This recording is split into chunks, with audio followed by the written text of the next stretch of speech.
ये कांग्रेस की या विपक्ष की जब हमने बात की आइडियोलॉजिकली देखिए, मेरा ये मानना है कि कांग्रेस को तो अपनी कोर वैल्यूज पे खड़ा ही होना पड़ेगा। वो जो है, चाहे वो सेक्युलरिज्म की कोर वैल्यूज हैं, चाहे वो फिर इकोनॉमिक पॉलिसीज या बाकी पॉलिसीज की जो कोर वैल्यूज हैं, उस पे कांग्रेस को अपना खड़ा होना पड़ेगा और अच्छी बात है। और विपक्ष की इस बार की स्ट्रैटेजी एक अच्छी ये थी कि बजाय इसके कि वो वॉकआउट करते और हल्ला करते, उन्होंने इस मसले पर डिबेट करना बेहतर समझा। डिबेट करना, जो पार्लियामेंट्री डिबेट है, क्योंकि ये चीजें जब ऑन रिकॉर्ड जाती हैं तो हो सकता है आजकल, हालांकि ये भी एक बहुत दुख की बात है कि लोग पढ़ते नहीं हैं, सुनते नहीं हैं, पर हो सकता है कुछ लोगों ने ये डिबेट देखा हो, कुछ मूल्यों पर जो बातें हुई उनको समझने की कोशिश की गई हो, तो एक अच्छी स्ट्रैटेजी थी ये ऑपोजिशन की तरफ से। ये एक चीज रही। फिर आपने बात की उन पार्टियों की, जिस तरह नीतीश की बात कर रहे हैं आप, या चंद्रबाबू नायडू की कर रहे हैं, चिराग पासवान की कर रहे हैं, या इवन नवीन पटनायक की जब आप बात कर रहे हैं। देखिए, ये हमारे यहां एक पॉलिटिशियन एक अज्यूम करते हैं कि लोगों की जो मेमोरी है बहुत शॉर्ट है, पर क्या ऐसा वाकई है? सबसे बड़ा सवाल वो उठता है। और दूसरी चीज, अब जब जब चुनाव आएंगे, देखना ये होगा कि ये लोग क्या एक्सप्लेनेशन देते हैं लोगों को अपने इस किरदार के बारे में।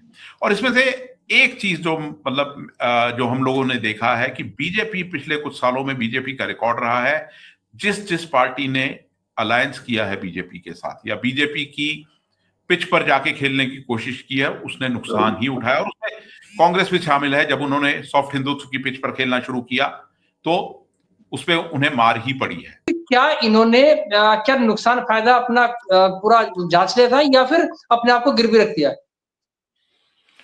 दोनों चीजें राहुल, मैं इसमें मान सकता हूं। एक तो ये कि अभी हमको ये नहीं पता कि क्या फैक्टर्स हैं जिन्होंने इनको कंपेल किया इस वोट की, इस बिल को सपोर्ट करने में।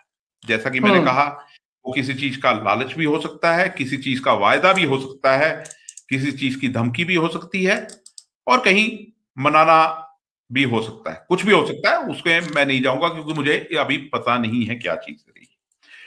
दूसरी चीज, इनकी जो राजनीति है, इनकी अपनी कैलकुलेशंस भी रही होंगी। क्या है? अब नीतीश की पार्टी में देखिए, नीतीश को हम देख रहे हैं, हम जनता दल यूनाइटेड को हम सिर्फ आज नीतीश के साथ आइडेंटिफाई नहीं कर सकते। वहां उस पार्टी में क्राइसिस एक उत्पन्न होगा आने वाले दिनों में। कारण ये कि नीतीश की इनिंग्स लगभग खत्म है, पर उस पार्टी के जो बाकी नेता है उनका अभी इनिंग्स बाकी है। वो क्या मुंह लेकर अपने लोगों के बीच में जाएंगे, ये देखना बहुत जरूरी है। नीतीश के साथ आया गया, फिर भी साथ रहना, वो है।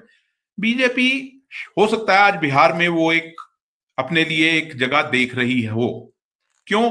क्योंकि देखिए, नीतीश डिस्क्रेडिट हो चुके हैं और कुछ वजहें रही हैं कि आरजेडी के साथ वोटर का अभी भी मोह भंग चल रहा है।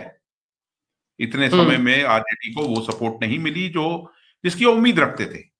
अब क्यों है, इसके पीछे बहुत फैक्टर्स हैं, वो हम अक्सर जानते हैं, पढ़ते हैं, सुनते हैं, वो एक चीज है।